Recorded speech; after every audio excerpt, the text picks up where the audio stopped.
Next টপিকটা সেটা আমরা আলোচনা করব। নেক্সট টপিকটা কি আছে বলো তো? ন্যারেটিভ টেকনিকের পরে কি ছিল?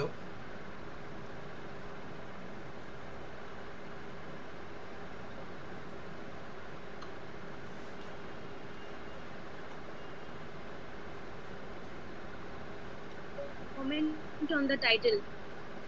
Comment on the title. Okay. তো টাইটেলটার ব্যাপারে তোমাদের আগেও বোধহয় একটা টেক্সট নিয়ে আলোচনা হয়েছিল, মনে হয় লোটাস ইটার নিয়ে, তাই তো? মানে ফার্স্ট হ্যাঁ সেমে। স্যার।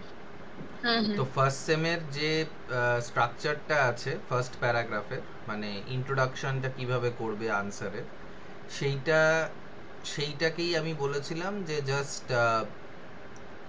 নামটা চেঞ্জ করে দেবে। শর্ট স্টোরি ছিল, ওটা শর্ট স্টোরির জায়গায় এটাকে নভেল করে দেবে। শর্ট স্টোরির নামের জায়গায় নভেলের নামটা লিখে দেবে, বাকি জিনিসগুলো একই থাকবে। এবং যখনই টাইটেল রিলেটেড যে কোনো প্রশ্ন আসবে, তখনই তোমরা ইন্ট্রোডাকশন হিসেবে, ইন্ট্রোডাক্টরি প্যারাগ্রাফ হিসেবে এইটাকে লিখতে পারো। মানে যেটা আমি ক্লাসে বলে দিয়েছিলাম তোমাদেরকে, যে ইন্ট্রোডাকশন সাইন পোস্টের মতন কাজ করে, ইন্ট্রোডাকশন কন্টেন্ট পেজের মতন কাজ করে, ইন্ট্রোডাকশন ফেসের মতন কাজ করে। আমরা ইন্ট্রোডাকশন, এই টাইটেলটার কথা বলছি, সরি, টাইটেলটাকে দেখে আমরা অনেক কিছু জেনে জেনে যেতে পারি ইয়েটার ব্যাপারে, তোমার টেক্সটের ব্যাপারে আমরা অনেক কিছু জানতে পারি যদি আমরা টাইটেলটাকে ফলো করি। টাইটেলটাকে দেখলে অনেক সময় আমরা টেক্সটে কি হতে চলেছে এইসব জিনিসগুলো আমরা বুঝতে পারি বা বুঝে যাই। তার উল্টোটাও হয় অনেক সময়, যে টাইটেলটা যদি কন্ট্রাস্টিভ টাইটেল হয় তাহলেও একটা আমাদের মনে রাখতে সুবিধে হয় টেক্সটটাকে। টাইটেলটা অনেকটা নামেরও মতন, যেমন নাম একটুখানি আলাদা টাইপের নাম হলে আমাদের ওই নামটা আমাদের মনে থেকে যায়। আমরা অনেক দিন ওই টাইটেলটা, ওই নামটা আমাদের মনে থাকে যদি নামটা একটুখানি অন্য রকমের হয়। ঠিক আছে? তবে এবার আমরা নভেলের যে ডিসকাশনটা আছে সেখানে চলে আসব, যে নভেলের যে টাইটেলটা সেটা অ্যাপ্রোপ্রিয়েট কি অ্যাপ্রোপ্রিয়েট নয়। মানে কমেন্ট কমেন্ট যখন আমরা কমেন্ট করছি, কমেন্ট করা মানেটা হচ্ছে যে আমরা এইটা বলতে চাইছি যে নভেলের টাইটেলটা অ্যাপ্রোপ্রিয়েট কি অ্যাপ্রোপ্রিয়েট নয়, এইটাই হচ্ছে কমেন্ট করা। বা অ্যাপ্রোপ্রিয়েট হলে কেন এবং ইনঅ্যাপ্রোপ্রিয়েট হলে কেন, আমাদেরকে সবসময় কারণটা দেখাতে হবে। আমরা যে কথাটা বলবো সেটার পেছনে সবসময় আমাদেরকে কারণটা দিতে হবে, যে এই কারণের জন্য আমার মনে হচ্ছে বা আমি বলছি যে এই টেক্সটটা, মানে এই নভেলটার এই টাইটেলটা অ্যাপ্রোপ্রিয়েট বা অ্যাপ্রোপ্রিয়েট নয়। ঠিক আছে? মেয়ার অফ ক্যাস্টারব্রিজ, তোমরা আশা করি টেক্সটটাকে পড়তে শুরু করেছো, এবং বাংলা যে টেক্সটটা আর কি, বাংলা যে অনুবাদটা, সেটার বইটা আমি আজকে হাতে পেয়েছি। এবার আমি দেখব কিভাবে এটা তোমাদের হাতে দ্রুত পৌঁছে দেওয়া যেতে পারে। তো তোমরা যেটা করবে, যেহেতু বইটা একটাই, তোমরা নিজেদের মধ্যে বইটাকে কয়েকটা কয়েকটা করে পাতার ছবি তুলে স্ক্যান করে সার্কুলেট করলে, বা একসাথে কোনো একটা জায়গায় হয়ে পড়লে বইটাকে, সেটা তোমাদেরকে আমি দিয়ে দেবো বইটা, তোমরা ওটাকে যেমনভাবে ব্যবহার করতে চাও করবে। এবং সেটাকে স্ক্যান করেও নিতে পারো, পুরো বইটাই আস্তে আস্তে স্ক্যান করে নিতে পারো। বা তোমাদের যে, মানে গ্রুপ করে নেবে, যে ধরো কথার কথা বলছি, যে যদি 200টা পাতা হয় বা 300টা পাতা হয়, তাহলে তোমাদের 10 জন 12 জন যতজন আছে তাদেরকে তাদের মধ্যে ভাগ করে নিলে, যে এই এত এত পাতা থেকে এত পাতা স্ক্যান করবে, এত থেকে এত পাতা অন্য কেউ স্ক্যান করবে, so on and so fourth. সেটা তোমরা নিজেদের মধ্যে বুঝে নেবে।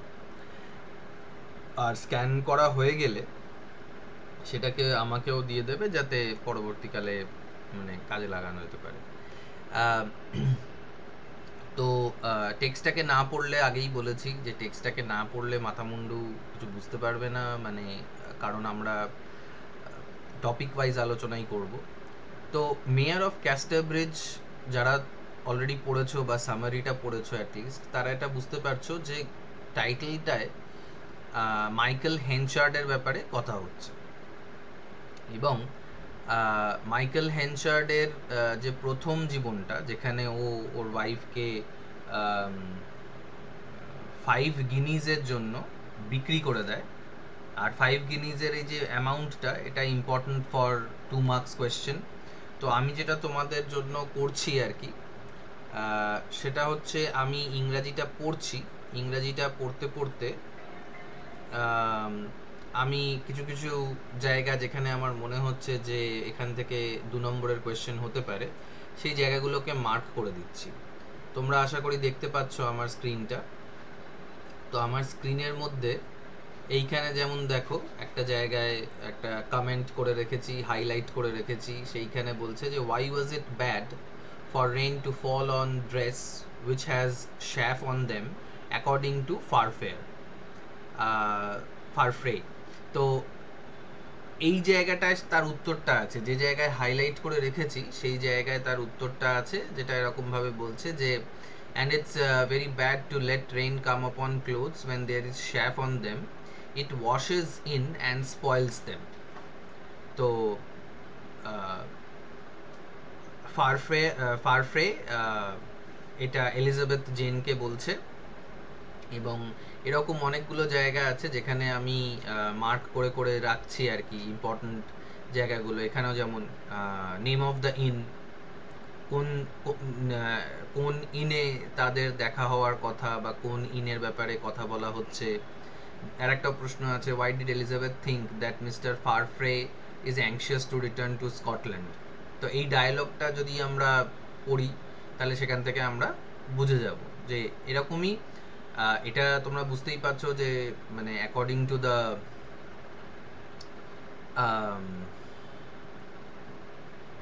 পিডিএফ, এটা 427 পাতার একটা টেক্সট, ঠিক আছে।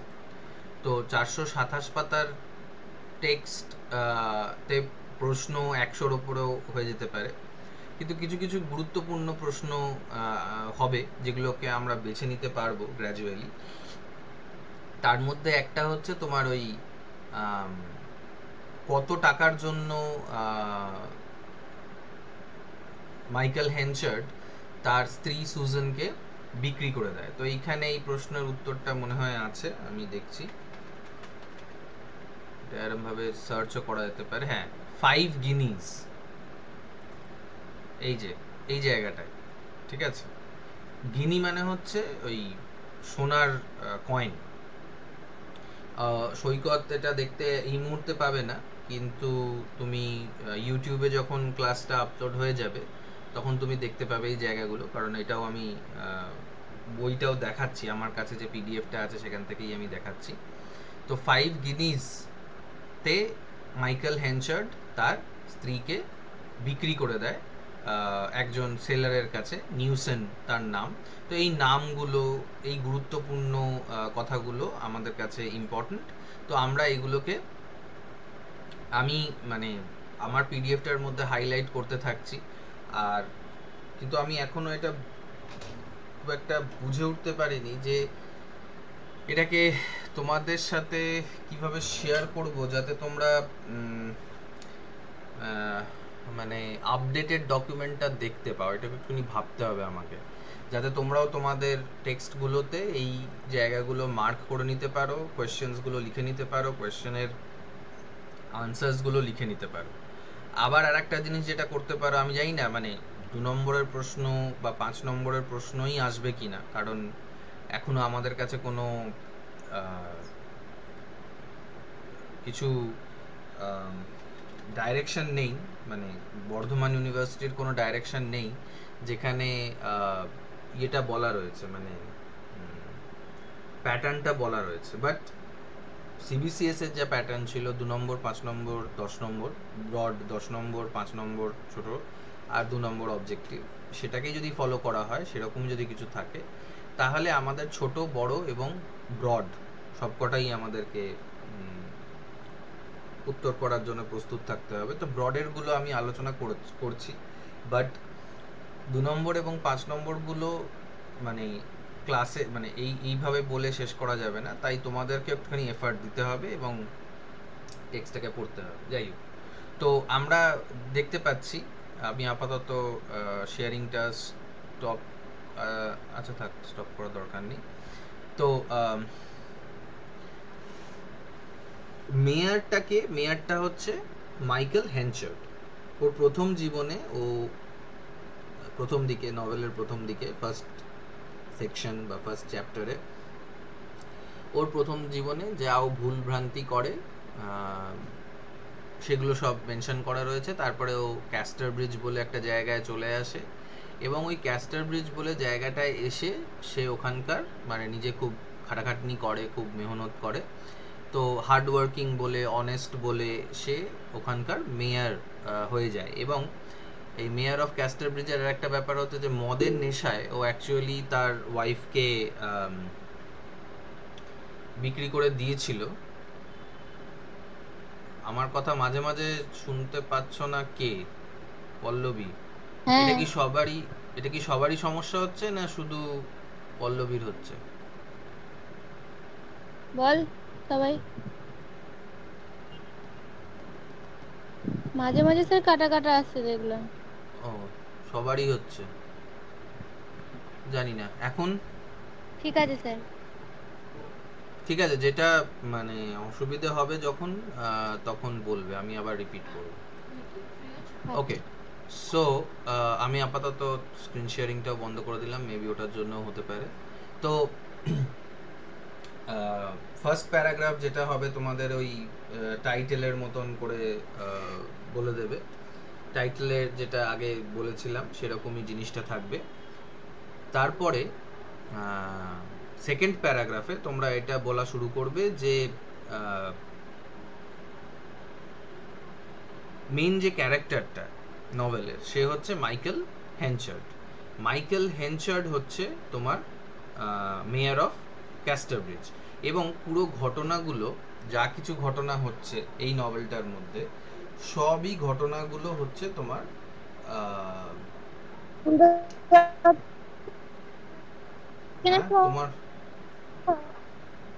তোমার কথাটা কেটে গেল, আবার বলো।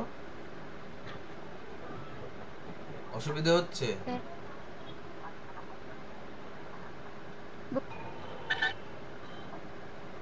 এটা কি বললেন তারপরে শুনতে পারেন?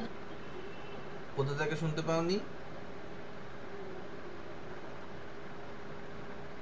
এবার পাচ্ছি, বলুন। হ্যাঁ, তো পুরো ঘটনাটাই হচ্ছে মেয়রকে নিয়ে, মেয়র অফ ক্যাস্টারব্রিজকে নিয়ে। মেয়র অফ ক্যাস্টারব্রিজের আগেকার যে জীবনটা, মাইকেল হেনচার্ড তার করা কোনো একটা কাজের জন্য, কাজের থেকে এই ঘটনাগুলো শুরু হয়।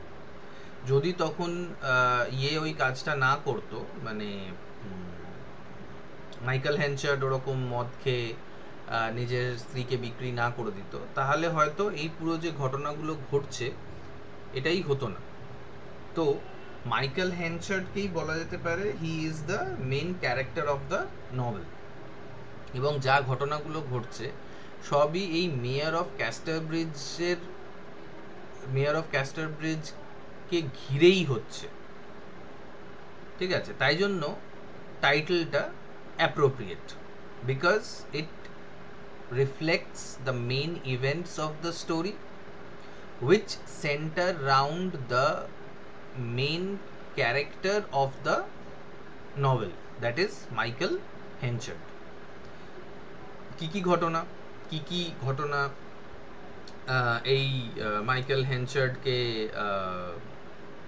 ঘিরে হচ্ছে। সাথী, এখন শুনতে পাচ্ছ? তুমি মধ্যিখানে মিটিং লিভ করে দিয়েছিলে।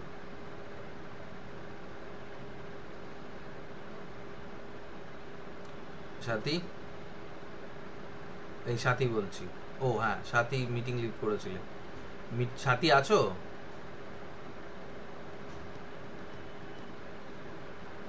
সাথী, তোমাকে তো মিটিং এ দেখাচ্ছে, কিন্তু জানি না তুমি আছো কি নেই। এনিওয়ে, ও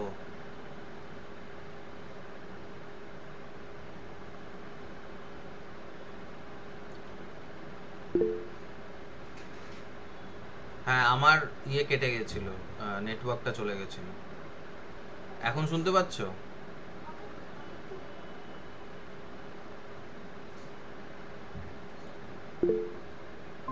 ওকে, জানি না, মানে আই হোপ এরপর থেকে ঠিক থাকবে। সৈকত, তুমি শুনতে পাচ্ছো? হ্যালো সৈকত,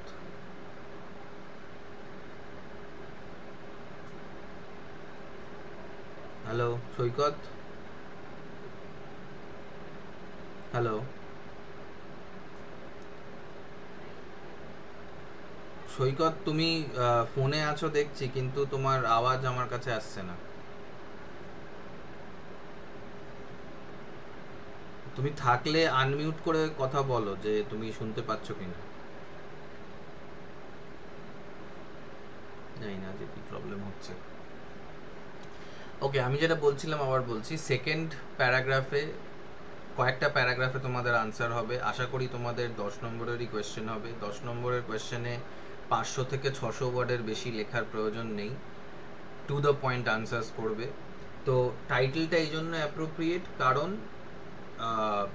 এটা মাইকেল হেনচার্ড, যে মেয়র অফ ক্যাস্টারব্রিজ, তাকে ঘিরে যে ধরনের ঘটনাগুলো ঘটছে সবই তাকে তাকে কেন্দ্র করে। তাই না, স্বাভাবিকভাবে টাইটেলটা যাকে নিয়ে হচ্ছে তার সব জিনিসের ওপরই, সব ঘটনাগুলোর ওপরই একটা প্রভাব আছে, একটা একটা যোগাযোগ আছে আর কি সব ঘটনার সাথে। তাই জন্যই তাকে আমরা, মানে ওই টাইটেলটাকে আমরা অ্যাপ্রোপ্রিয়েট বলে মনে করছি। থার্ড প্যারাগ্রাফে আমাদেরকে এটা দেখতে হবে যে ক্যাস্টারব্রিজ মানে মেয়র অফ ক্যাস্টারব্রিজ। মেয়র যেমন একটা ব্যক্তি, একটা চরিত্র, ক্যাস্টারব্রিজটাও কিন্তু একটা কি বলবো, একটা মানে জায়গা হলেও সেটারও কিন্তু একটা গুরুত্ব আছে। এবং তোমরা নভেলটাকে পড়তে পড়তে দেখবে যে ক্যাস্টারব্রিজের ব্যাপারে অনেক রকমের ডেসক্রিপশন দেওয়া হচ্ছে।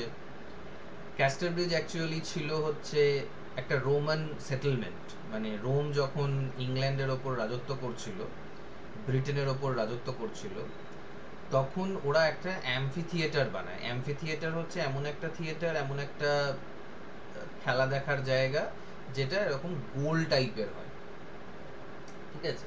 তো ওই গোল টাইপের থিয়েটারের মধ্যে বসে, গোল টাইপের থিয়েটারের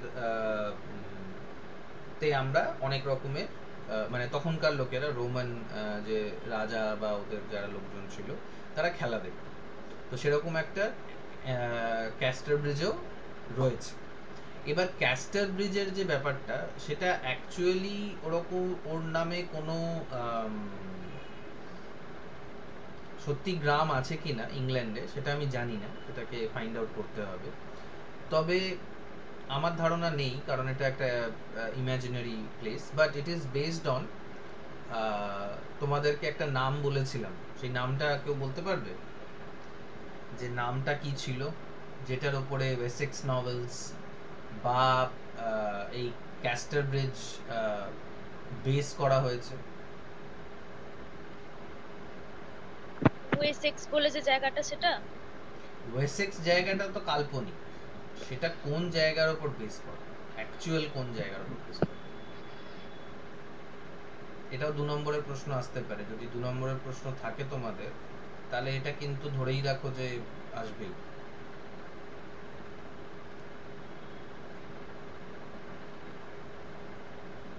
ডরচেস্টারশায়ার বলে একটা গ্রাম আছে, সেই গ্রামের ভিত্তিতে, সেই গ্রামের যে ইয়েটা আর কি, সেই গ্রামের নামে বা সেই গ্রামটাকে ভিত্তি করে এই জায়গাটা, হ্যাঁ, ডরচেস্টার শায়ার, SHIRE, DOR যেটা লিখেছো ডরচেস্টার শায়ার। আর ডরচেস্টার শায়ার একটা গ্রাম, যেটা হচ্ছে ডরসেট বলে একটা ডিস্ট্রিক্টে বেসড। ডরসেট বলে একটা রিয়েল ডিস্ট্রিক্ট, ওহো আবার সেই গন্ডগোল হলো, মাঝখানে কেটে যাওয়ার কথা, মানে নেটওয়ার্ক চলে গেছিল। ডরচেস্টার শায়ার বলে একটা সত্যিকারের, এখন শহর হয়ে গেছে, তখন গ্রাম ছিল। তো সেই গ্রামে, সেই গ্রামের আদলে এই ওয়েসেক্স নভেলসগুলো তৈরি। মানে যেমন আর.কে. নারায়ণের বলেছিলাম মালগুড়ি, মালগুড়ির ওপরে, মানে মালগুড়িটা একটা কাল্পনিক জায়গা, কিন্তু ম্যাড্রাসের কোনো একটা শহর, কোনো একটা গ্রামের আদলে ওই মালগুড়ি, কাল্পনিক মালগুড়ি তৈরি হয়। তো সেরকমই এখানেও ডরচেস্টার শায়ার বলে যে গ্রামটা আগে গ্রাম ছিল, সেই গ্রামের আদলে ক্যাস্টার ব্রিজ তৈরি হয়। ঠিক আছে, Dorchester share in the district Dorset, যেমন পূর্ব বর্ধমান ডিস্ট্রিক্ট, তার একটা গ্রাম গোতান, সেরকমই ডরচেস্টার শায়ার, গোতান ভিলেজটার নাম, আর ডরসেটটা হচ্ছে ডিস্ট্রিক্ট। ঠিক আছে, ওকে। তো এই এই মানে হার্ডির যে নভেলগুলো, টমাস হার্ডির যে নভেলগুলো, সেইখানে জায়গা কিন্তু খুব ম্যাটার করে, মানে ইট ম্যাটার্স আ লট। যে জায়গাটাই হার্ডি তুলে ধরুক না কেন, যে জায়গাটাকে নিয়ে হার্ডি বলুক না কেন, জায়গাটার ওপরে নভেলের অনেক এলিমেন্টস, নভেলের অনেক ফিচার ডিপেন্ড করে। নভেলের অনেক ফিচার ডিপেন্ড করে বলতে, মানে এরকম অনেকে মনে করে, অনেক ক্রিটিকরা এটা মনে করে যে the name of the place is itself, or the place itself, জায়গাটা নিজেই একটা ক্যারেক্টারের মতন কাজ করে। যেমন ক্যারেক্টারের রোল থাকে নভেলে, সেরকম এই জায়গাটার, মানে ক্যাস্টার ব্রিজেরও নাকি একটা রোল আছে। আর আগেই তোমাদেরকে বলেছিলাম হার্ডির ব্যাপারে বলতে গিয়ে, যে হার্ডি বিশ্বাস করতো যে যা কিছু হবে বা যা কিছু হতে চলেছে সবই কিন্তু প্রি ডিটারমাইন্ড, মানে আগের থেকেই ঠিক করা আছে।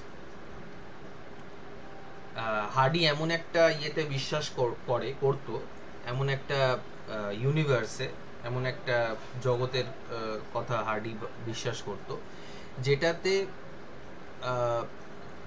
যেটায় ভগবান বা ইউনিভার্স, এই জগৎটা মানুষের প্রতি খুব একটা সহানুভূতিশীল নয়। The gods or the universe is not very sympathetic or empathetic towards human beings, yet it never fails to punish those people who are punishable, and it sometimes rewards or awards people who are good. এরকমই একটা ঘটনা আমরা return of the native বলে একটা নভেলে দেখেছি, যেটা আগে গ্র্যাজুয়েশনে ছিল এক সময় ক্যালকাটা ইউনিভার্সিটি। তো ওইখানে রিটার্ন অফ দ্য নেটিভ বলে একটা নভেল ছিল, সেটাও টমাস হার্ডির লেখা। তো সেখানেও এগডন হিথ বলে একটা জায়গা আছে ক্যাস্টার ব্রিজের মতো। তো ওইখানেও ওই জায়গাতেও আমরা দেখলাম যে এরকম ধরনের ঘটনা হয়েছে, যেখানে এগডন হিথ একটা ক্যারেক্টারের মতন কাজ করছে, যেন ওরও কিছু ইমোশনস আছে। তো ক্যাস্টার ব্রিজেরও এরকম কিছু, মানে এই জায়গাটারও কিছু ইউনিকনেস আছে, কিছু পিকিউলিয়ার কোয়ালিটিস আছে, যেটা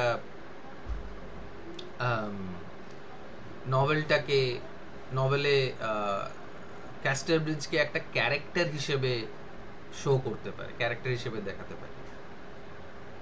So that is why Castor Bridge is also an important part of the novel, because Castor Bridge can be considered to be a character. Castor ব্রিজের একটা হিস্ট্রি আছে, ক্যাস্টার ব্রিজটাকে বারবার করে দেখানো হচ্ছে, হাইলাইট করা হচ্ছে, এবং তাই জন্য যেহেতু টাইটেলে ক্যাস্টার ব্রিজ আছে, তাই জন্য টাইটেলটা অ্যাপ্রোপ্রিয়েট। তো একবার দেখলাম হিউম্যান এলিমেন্ট, আর একবার দেখলাম নন human element, geographical element, historical element. ঠিক আছে, আর একটা প্যারাগ্রাফ আমরা অ্যাড করতে পারি, মানে টাইটেলের আনসার্সগুলো খুব যে বড় বড় হয় তা নয়। টাইটেলের আনসার্সগুলো 3 প্যারাগ্রাফ 4 প্যারাগ্রাফের ম্যাক্সিমাম আনসার হবে, কারণ এখানে হ্যাজানোর বেশি জায়গা নেই, মানে কেন টাইটেলটা অ্যাপ্রোপ্রিয়েট সেইটা আমরা বলবো। তো থার্ড যে প্যারাগ্রাফটা হতে পারে টাইটেলের সাথে থিমের যে কানেকশনটা আর কি, সেটা হচ্ছে যে মেয়ার কে, মানে মেয়ারের যে রোলটা হয় সেটা তোমাদের জানতে হবে। 1 মিনিট হোল্ড করো।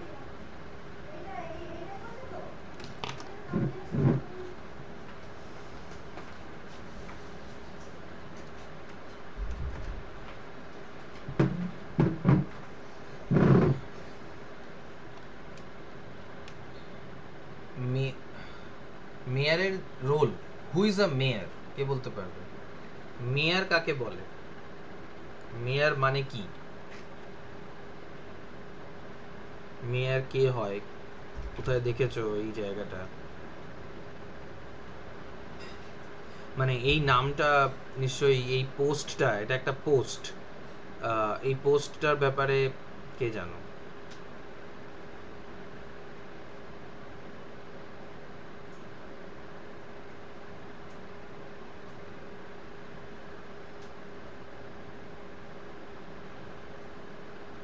মেয়ার বলে যে পোস্টটা হয় সেটার ব্যাপারে কি তোমরা জানো? মানে কেউ শুনেছো কি আগে?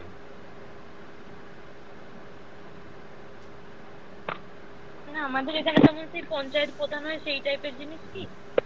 রাইট, আমাদের গ্রামে যেমন পঞ্চায়েত প্রধান হয়, তেমনি শহরে মেয়র হয়, যে শহরের প্রধান বলা যেতে পারে, first first citizen of a city.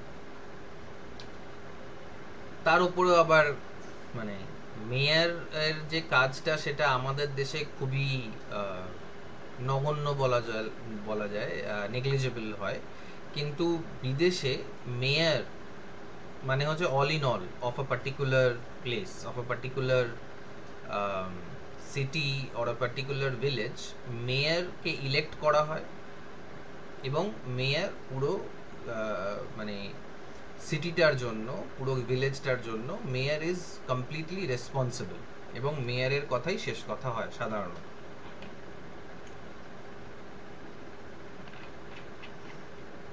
এবার মেয়র হিসেবে কিছু মরাল রেসপন্সিবিলিটিস থাকে, মানে যে কোনো হেড অফ দ্য স্টেট যেই হোক না কেন, রাজার বা প্রধানমন্ত্রী বলো, বা মানে যে রাজ্যটা চালায়, যে দেশটা চালায়, তার একটা ইয়ে থাকে, তার একটা একটা গুরুত্ব থাকে, একটা গুরুত্ব মানে তো থাকেই, মানে একটা রেসপন্সিবিলিটি থাকে towards the citizens, and this responsibility is a moral responsibility. মানে এটা, এই রেসপন্সিবিলিটিটা শুধু যে অ্যাডমিনিস্ট্রেশন ঠিকঠাক করে করলো জানলো তাই নয়, এখানে রেসপন্সিবিলিটিটা মরাল, মানে নিজেকে, যদি সে রাজা হয়, অনেক কিছু স্যাক্রিফাইস করতে হয় একটা রাজাকে ভালো রাজা হওয়ার জন্য। নিজের রাগ বা নিজের জীবনের কোনো ত্রুটি, এই জিনিসগুলোকে সে রাখতে পারে না, বা মরালি সে উইক হতে পারে না। মরালি উইক হয়ে গেলে সে কারাপ্ট হয়ে যাবে, বা সে ঠিকভাবে ডিসিশন নিতে পারবে না, এবং তার রাজ্যের বা তার যে জায়গায় সে রাজত্ব করছে সেই জায়গাটার অসুবিধে বাড়বে। আমরা আমাদের দেশ, আমরা আমাদের রাজ্য থেকে বুঝতে পারি যে যারা হেড অফ দ্য স্টেট, তারা যদি ঠিক ডিসিশন না নেয়, তাহলে রাজ্যটা, দেশটা, সমাজটা ক্ষতিগ্রস্ত হয়। মেয়র প্রথমে তো অনেক বছর, মানে ধরো 20 বছর মতন খুব ভালোভাবে কাজ করেছে, তাই জন্য তাকে মেয়র বানানো হয়েছে। সে তার বিজনেসটাও মোটামুটি ভালোই করে, সে অনেস্ট, সে বেশ মানে ম্যান অফ ইন্টিগ্রিটি। বাট যখন সুজান ফেরত আসে, সুজানের ফেরত আসার পর থেকে তার ক্যারেক্টারের মধ্যে সামান্য পরিবর্তন হতে থাকে। কি পরিবর্তন? যে সে হয়ে যায়, মানে সে চায় যে তার হারিয়ে যাওয়া স্ত্রী, তার মানে হারিয়ে যাওয়া না, তার বেঁচে দেওয়া স্ত্রী তার কাছে যেন ফেরত চলে আসে। কিন্তু ফেরত আসার জন্য যে পথটা সে নেয় সেটা এমন দেখায় যে আগে সুজানের সাথে তার বিয়ে হয়নি, আবার সে তাকে কোর্ট করে, আবার সে তার সাথে মানে মেলামেশা করে এবং সেটার থেকে তাদের ভালোবাসা হয়, এরকম দেখায় আর কি। এবং আলটিমেটলি তাদের বিয়ে হলো, সরি, আলটিমেটলি তাদের বিয়ে হয়। তো এই যে মিথ্যাচারটাও করে, এটা করার প্রয়োজন, ও বলে যে মানে আগেকার জীবনের কথা যদি এখানকার লোকেরা জেনে যায় তাহলে এখানকার লোকেরা মেয়র অফ ক্যাস্টারব্রিজকে কাঠগড়ায় দাঁড় করাবে, এটা ওর মনে হয়। আলটিমেটলি জানাজানি হয় এবং একটা মিথ্যে কথা ঢাকার জন্য সে অনেকগুলো মিথ্যে কথা বলতে থাকে, যেটা হয় আর কি সাধারণত, যে একটা মিথ্যে কথাকে ঢাকা দেওয়ার জন্য লোকে পরপর পরপর মিথ্যে কথা বলতেই থাকে। তো ও অনেকগুলো মিথ্যে কথা বলে। এবার মিথ্যে কথা যখন একটা মানুষ বলে তখন অন্য মানুষেরা আর তাকে বিশ্বাস করে না। তাই মেয়র হওয়ার সত্ত্বেও, মেয়র হওয়ার যে রেসপন্সিবিলিটিটা সেইটা ও ঠিক করে ফলো করেনি। এই জিনিসটাকেও এখানে দেখানো হয়েছে যে মেয়র হলে পার্সোনাল লাইফের অনেক কিছুই স্যাক্রিফাইস করতে হয়, পার্সোনাল লাইফের অনেক কিছু ফোরগো করতে হয়, কিন্তু সেটাও করেনি মেয়র, সেটা করেনি।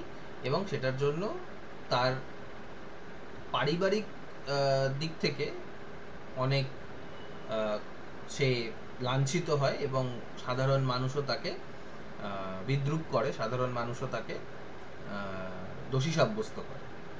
আবার অ্যাডমিনিস্ট্রেশনের দিক থেকে দেখতে গেলে, মানে বেসিক্যালি মেয়র অফ ক্যাস্টারব্রিজ মেয়র হওয়ার সঙ্গে সঙ্গে, মানে আমাদের যেমন দেশে বা রাজ্যে যারা পলিটিশিয়ান বা নেতা, মন্ত্রী, মেয়র ইত্যাদি, তাদের ওই পোস্টটাই ওইটা, ওটার জন্য ওরা চাকরি, ওটার জন্য ওরা মাইনে পায় সরকারের, মানে সরকারের কাছ থেকেই ওরা মাইনেটা পায়। নেতা হলে পেনশন ইত্যাদি সব থাকে। তো এই যে কাজটা ও করছে, মেয়রের কাজটা, সেটা বলা যেতে পারে ভলেন্টারি, কিন্তু ওর আসল কাজ হচ্ছে ও একজন হুইট গম বিক্রেতা, গম নিয়ে তার ব্যবসা, গম এবং ভুসি, হে ট্রাসার অ্যাকচুয়ালি, মাইকেল হেনশার। তো সেই সব নিয়ে ওর কাজ কারবার এবং সেইটাকে, মানে সেটাই ওর মূল কাজ আর। এবার জেদ করে বা গোমার্তুমি করে সে এমন কিছু কাজ করতে শুরু করে অন্য মানুষকে নিচু দেখানোর জন্য, মানে স্পেশালি ওর যে জামাই আর কি, ডোনাল্ড ফারফ্রে, তাকে নিচু দেখানোর জন্য বা তার সাথে কম্পিটিশন করার জন্য ও এমন কিছু পদক্ষেপ নেয় যাতে ওর যে বিজনেসটা আছে, ওর যে কাজ কারবারটা আছে, সেটাও ক্ষতিগ্রস্ত হয়। এবং তখনকার সময় বিজনেস এবং বিজনেসম্যান, অ্যাজ আ বিজনেসম্যান তুমি যদি ফেলিয়ার হও তাহলে লোকে এটাও মনে করে যে তুমি পলিটিশিয়ান হিসেবেও বা মেয়র হিসেবেও ভালো কাজ করতে পারবে না। তো ওই জন্যও ওর বিরুদ্ধে মানুষ হয়ে যায়, কারণ লোকে দেখে যে এই মেয়রটা একে তো নিজের প্রাইভেট লাইফের জন্য অনেক রকমের মিথ্যে কথা বলেছে, মিথ্যাচার করেছে, আবার সে পাবলিক লাইফেও, মানে ওই তোমার বিজনেস করতে গিয়েও দেখা যাচ্ছে সে অনেক রকমের মিথ্যাচার করে, অনেক রকমের ভুল ডিসিশন নেয় এবং গোয়ার্তুমি করে, তাই জন্য তার পতন হয়। তো এটা তোমরা বলবে প্যারাগ্রাফ 3 নম্বর প্যারাগ্রাফে যে টাইটেলটা এইভাবেও প্রযোজ্য, টাইটেলটার প্রযোজ্যতা আছে, কারণ এই টাইটেলটা এইটার মধ্যে দিয়ে আমরা দেখতে পাচ্ছি যে মেয়র হতে গেলে একজন ব্যক্তি যে মেয়র, সে বাবা হিসেবে বা হাজবেন্ড হিসেবে তার অনেক কিছু স্যাক্রিফাইস করতে হয়, অনেক রকমের তার প্রবলেম আসে, ঠিক আছে। 4 নম্বর প্যারাগ্রাফ যেটা, সেটা ইন্টারেস্টিং। এখানে আমরা যদি দেখি মেয়র অফ ক্যাস্টারব্রিজের একটা সাবটাইটেল আছে, মেয়র অফ ক্যাস্টারব্রিজের একটা সাবটাইটেল, মানে মেয়র অফ ক্যাস্টারব্রিজটা হচ্ছে মেইন টাইটেল, আর সেটার একটা সাবটাইটেল আছে। তো সাবটাইটেলটা কি? A man of character, a story of a man of character. এটা আমি তোমাদের সাথে শেয়ার করে দেখিয়ে দিচ্ছি।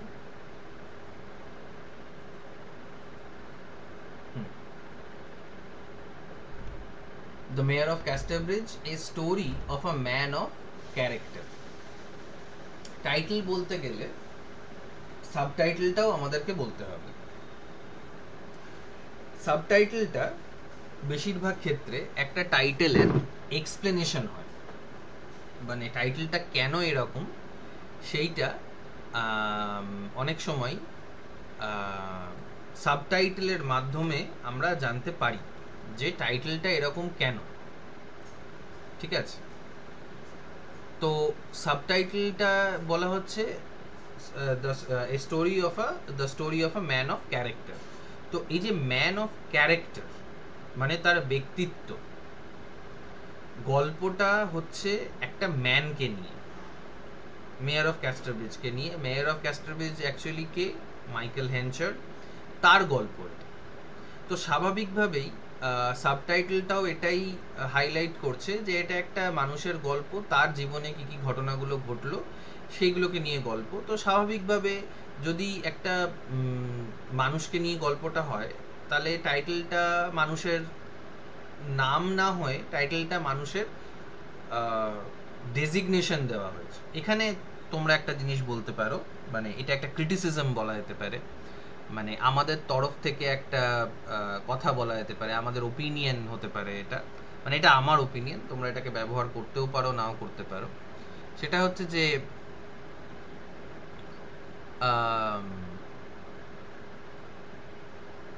যদি এটা একটা মানুষের গল্প হয়, তাহলে কেন এখানে মানুষের নামটা নেওয়া হয়নি?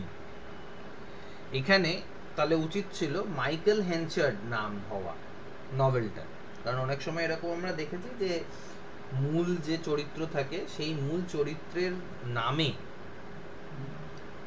নভেলটা হয়।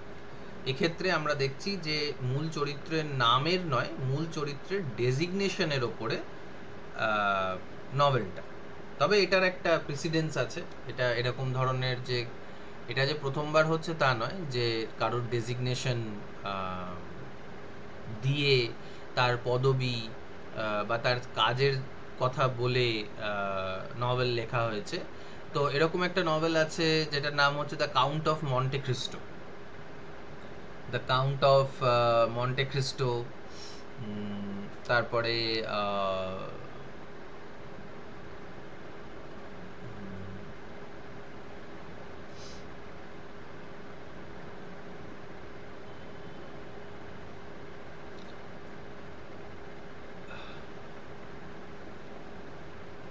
তার আগে লেখা, মানে কাউন্ট অফ মন্টে ক্রিস্টো আগে অবশ্য হার্ডির আগে লিখছিল চার্লস ডিকেন্সের পিকউইক পেপারস বলে একটা আছে, যদিও সেটা মানে কোনো ব্যক্তি বিশেষের নাম বা ব্যক্তি বিশেষের পদবি বা কাজ নিয়ে নয়, বাট এরকম প্রচুর উদাহরণ আমরা খুঁজে বার করতে পারি যেখানে মানুষের গল্পটাই বলা হচ্ছে, কিন্তু মানুষের নাম না দিয়ে সে যে কাজটা করছিল, সে যে পদে ছিল, সেই পদের নামটা দেওয়া হচ্ছে, ঠিক আছে।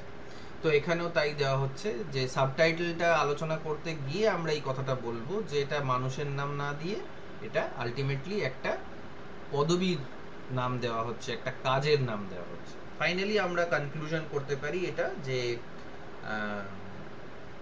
টাইটেলটা অনেক ক্ষেত্রেই আমরা দেখতে পাচ্ছি অ্যাপ্রোপ্রিয়েট, কিন্তু একটা জায়গায় আমাদের মনে হচ্ছে যে যদি মাইকেল হেনশার্ডের নামটাই থাকতো তাহলে আরো বুঝতে সুবিধে হতো বা আমাদের আরো ভালো লাগতো, কারণ এটা কমপ্লিটলি একটা মানুষের গল্প এবং তার দ্বারা করা বিভিন্ন ধরনের কাজ বা তার দ্বারা করা বিভিন্ন ধরনের, তার নেওয়া বিভিন্ন ধরনের ডিসিশনস, সেটা অন্য মানুষের ওপরে কিভাবে তার প্রভাবটা ফেলছে সেগুলোকে নিয়ে আলোচনা হচ্ছে, সেগুলোকে নিয়ে যেহেতু কথাবার্তা হচ্ছে তাই জন্য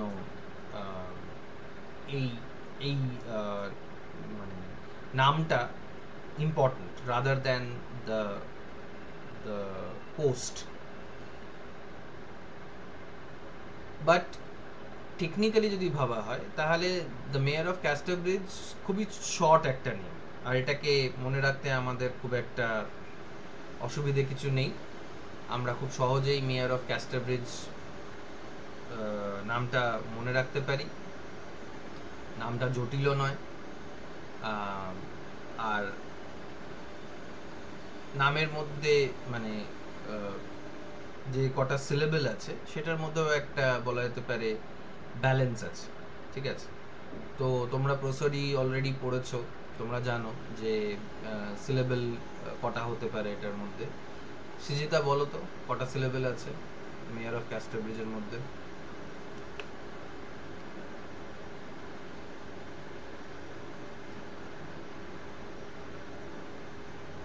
অন্যরা গ্রুপে লিখতে, এই মেসেজে লিখতে পারো কটা সিলেবল আছে।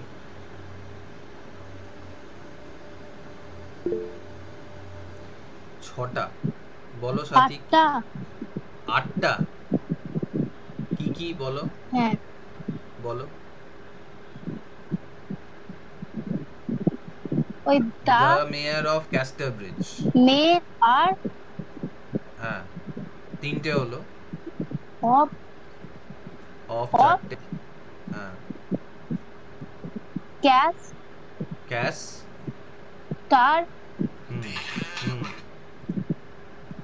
আর ব্রিড, আর শেষে একটা ওই ইটা উচ্চারণ একটা আছে। ইটার উচ্চারণ, ইটার উচ্চারণ হবে?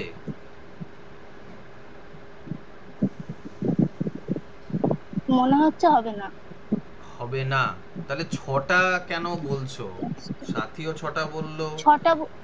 6টার তো হবে না, না না, মানে সাথী আর অঙ্কিতা 6টা বলছে। তোমরা বুঝতেই পাচ্ছি যে তোমরা প্র্যাকটিস করছো না। সাথী বলো, হ্যাঁ 6টা কেন? মেয়র অফ ক্যাস্টারব্রিজ ধরেছিলাম, কিন্তু আমি দাটা তার সঙ্গে যোগ করিনি। হ্যাঁ ওটা ভুল দাটা হচ্ছিল। হতে হবে। দ্য মেয়র অফ ক্যাস্টারব্রিজ, দ্য একটা, মেয়র, মেয়র দুটো, ঠিক আছে? 3 হলো, অফ 4টে, ক্যাশ 5টা, তার টার, ব্রিজ 7টা। 8টা নয়, 7টা। দ্য মেয়র অফ ক্যাস্টারব্রিজ, ঠিক আছে? তো 7টা যে ব্যাপারটা হলো আর কি, 7টা যে আলাদা আলাদা সিলেবলস আমরা এখানে দেখতে পাচ্ছি, সেইটার মধ্যে দেখা যাচ্ছে যে ব্যালেন্স না থাকলেও একটা মানে একটা রিদম আছে, 7এর মধ্যেও রিদম থাকতে পারে। আমরা এটাকে যদি প্রসডিক অ্যানালিসিস করি, এটার মধ্যে একটা মানে একটা ছন্দ আছে, দ্য মেয়র অফ ক্যাস্টারব্রিজ, এটা ছন্দের ব্যাপার আছে আর কি। তো এটা আমাদের মনে রাখতেও সুবিধা হবে। এই পয়েন্টগুলো আমরা কনক্লুশনে দিতে পারি। এবং টাইটেলটা ছোট, টাইটেলটার মধ্যে একটা ছন্দ আছে, টাইটেলটার মধ্যে একটা মনে রাখতে আমাদের সুবিধে। টাইটেলটা মেন ক্যারেক্টারটাকে নিয়ে, মেন ক্যারেক্টারটা কেন ইম্পর্টেন্ট, কারণ তার ডিসিশনের ওপরেই শুরু থেকে শেষ অবধি অনেক কিছু পাল্টে গেল। ট্র্যাজেডি মানে মেন ক্যারেক্টার যেটা মানে মাইকেল হেনশার্ড, তার অনেক রকমের অ্যাকশনসগুলো অনেকটা ট্র্যাজেডির মতন হয়ে যেতে পারে, ট্র্যাজেডির মতন আমরা দেখতে পারি। আর ট্র্যাজেডিগুলোতেও আমরা দেখেছি, শেক্সপিয়ারিয়ান ট্র্যাজেডি তোমরা পড়বে এবং তোমরা জানতে পারবে যে ট্র্যাজেডিগুলো বেশিরভাগ সময় ক্যারেক্টার সেন্ট্রিকই হতো। একজন এমন মানুষকে দেখানো হতো যে তার সফলতার মোটামুটি চূড়ায় আছে এবং তার নিজের দোষে তার অধঃপতন হচ্ছে। তো এই মেয়ার অফ ক্যাস্টারব্রিজেরও সেরকমই হচ্ছে। তো একটা ট্র্যাজিক ফিলিংও আছে, এবং ট্র্যাজিক ফিলিং আছে বলে আমরা বলতে পারি যে ক্যারেক্টারটা, টাইটেলটা ক্যারেক্টারটাকে নিয়ে যেহেতু, তাই জন্য অ্যাপ্রোপ্রিয়েট। ঠিক আছে, তো তোমরা এই পয়েন্টসগুলো লিখতে পারো। আগেও ন্যারেটিভ টেকনিকটাকে নিয়ে যে আলোচনা হয়েছে সেগুলোও তোমরা লিখতে পারো, নিজেদের মধ্যে ভাগ করে নিতে পারো যে কে কোন আনসারটা করবে, তারপরে নিজেদের মধ্যে এক্সচেঞ্জ করে নিতে পারো, আমাকে দেখাতে পারো। কিন্তু সব কিছু করার মূলটাই হচ্ছে নভেলটাকে পড়া। নভেলটা যদি না পড়ো তাহলে ব্যাপারটা মাথায় ঢুকবে না আর কি। ঠিক আছে, তো অফকোর্স তোমাদের কাছে সময় তো থাকবে এটার জন্য, আর আমি টেক্সটটা দেখছি তোমাদের কিভাবে পাঠানো যেতে পারে, তো সেগুলো আমি তোমাদেরকে করে দেবো। ঠিক আছে, কারো কোনো প্রশ্ন থাকলে বলো।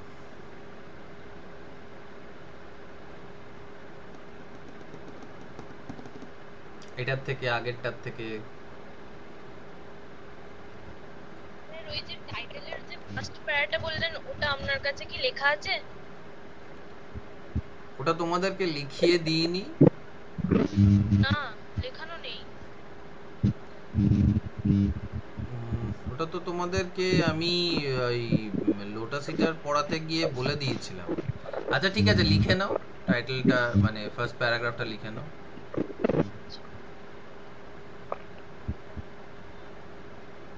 লেখো, the title of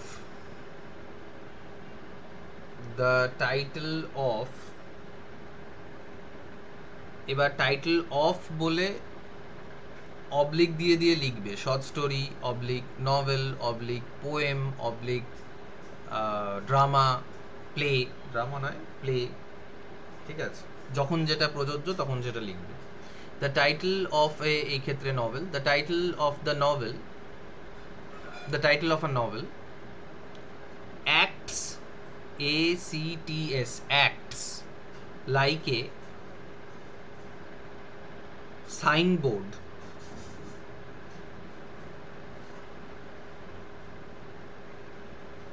acts like a signboard that hints, hints, hints, ইঙ্গিত করে, towards the theme, towards the theme of the text.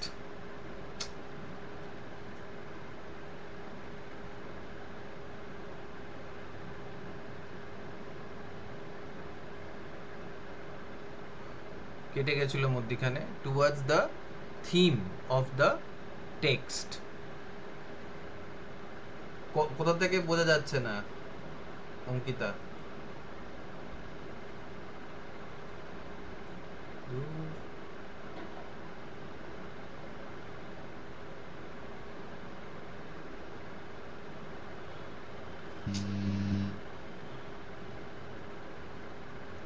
হ্যাঁ, একটু গন্ডগোল করছে আবার এখন। কত দূর অবধি লিখলে?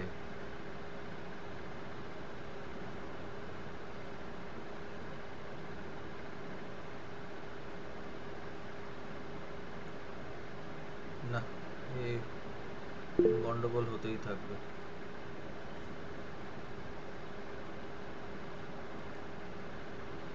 না, আমি তোমার কথা শুনতে পাইনি, কারণ নেটওয়ার্কটা এখানে খুব গন্ডগোল করছে। আচ্ছা ঠিক আছে, শোনো, আমি এটা তোমাদেরকে কোথাও না কোথাও এটা লেখা আছে আমার কাছে, এটা আমি তোমাদেরকে ছবি তুলে হোক বা টাইপ করে হোক লিখে পাঠিয়ে দেবো।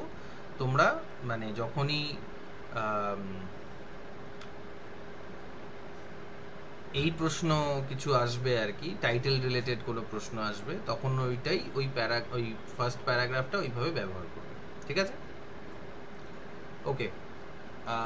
তো এটা আমি লিখে দিয়ে দেবো। ঠিক আছে, তোমাদের যদি আর কোনো প্রশ্ন না থাকে তাহলে ক্লাসটা আজকেই শেষ এখানেই। নেক্সট ক্লাস আমরা আবার শনিবার বা তার আগে পরে কোন একদিন হবে, সেটা আমি তোমাদের জানিয়ে দেবো। ওকে, আর কোনো প্রশ্ন কারুর? ঠিক আছে, তাহলে তোমরা মিটিং লিভ করতে পারো।